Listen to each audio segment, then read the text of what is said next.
Bonjour. Au cours de l'évolution, tout se passe comme si le corps des insectes se simplifiait, se réorganisait et se perfectionnait pour assurer des tâches nouvelles.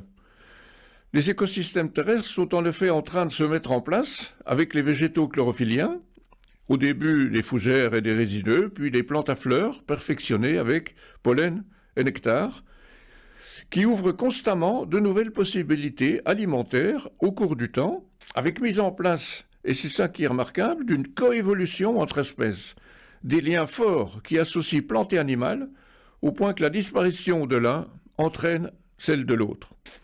Nous avons évoqué les ailes et les pièces buccales la semaine passée, mais les remaniements concernant l'ensemble du corps, aussi bien la tête avec les yeux à facettes et sa paire d'antennes, plus ou moins développées, le thorax avec ses 3 paires de pattes locomotrices et ses ailes, là encore, à développement particulier, l'abdomen enfin, dont certains articles se réduisent ou passent à l'intérieur du corps.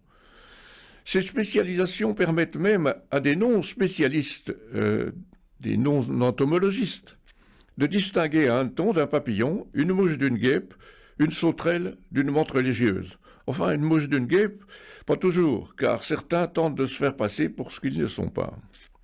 Dans ces écosystèmes en pleine évolution, il est clair que les comportements, eux aussi, se différencient et font apparaître littéralement des familles, des genres et des espèces nouvelles. On pense évidemment au comportement alimentaire, bien sûr, avec ce type d'appareils buccaux broyeurs permettant d'être consommateurs de végétaux ou d'animaux. On peut donc occuper la place, on dit lévotrophique, des consommateurs primaires ou phytophages, en vivant sur le dos des producteurs primaires, les végétaux, ou consommer d'autres animaux et passer au rang supérieur de consommateurs secondaires. Un papillon avec ses pièces buccales ultra spécialisées et qui se nourrit de nectar et sa chenille de végétaux est un phytophage, tandis qu'un moustique s'alimentant en sang à partir des stylets perforants est un carnivore.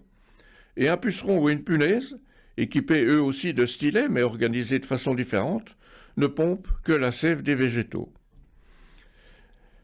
À écosystème de plus en plus complexe correspond une biodiversité également débordante d'imagination. On comprend mieux pourquoi le nombre d'ordres d'insectes est le plus élevé chez les animaux, on l'estime à l'heure actuelle à une trentaine, quand le nombre d'espèces est encore inconnu, sans doute quelques millions, on en a parlé il y a quelques semaines.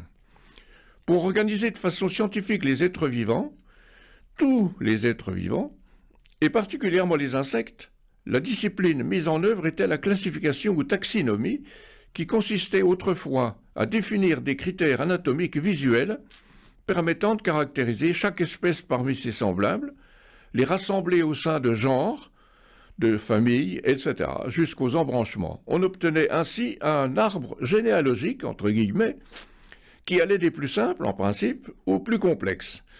Avec l'avancée des connaissances, ont été pris en compte non seulement l'aspect, mais également les caractères anatomiques plus subtils, concernant les stades embryonnaires, par exemple, ou stades larvaires, les facteurs comportementaux, de plus en plus utilisés.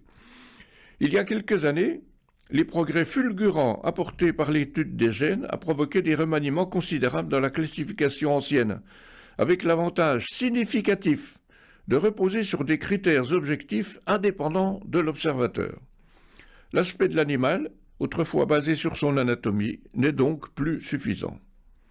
La génomique a révolutionné la notion d'arbre avec ses branches et ses ramifications, pour lui substituer une arborescence dressée par ordinateur. De plus, chaque espèce ayant des caractéristiques propres, inscrites dans son ADN, est susceptible d'être reconnue dans un prélèvement réalisé dans la nature, grâce à la méthode de séquençage à haut débit. Par exemple, en prenant 1 litre d'eau d'une mare ou d'une rivière, et grâce à la génomique environnementale, qui va proposer des résultats sous la forme d'un code-barre génétique, une sorte de catalogue de tous les ADN qui ont été trouvés et reconnus dans l'échantillon, on est capable de répondre par exemple à la question « Quelles sont les espèces d'insectes qui y vivent, ceux-ci ayant immanquablement laissé des traces ?» C'est évidemment encore de l'entomologie, mais il faut tout pour faire un monde.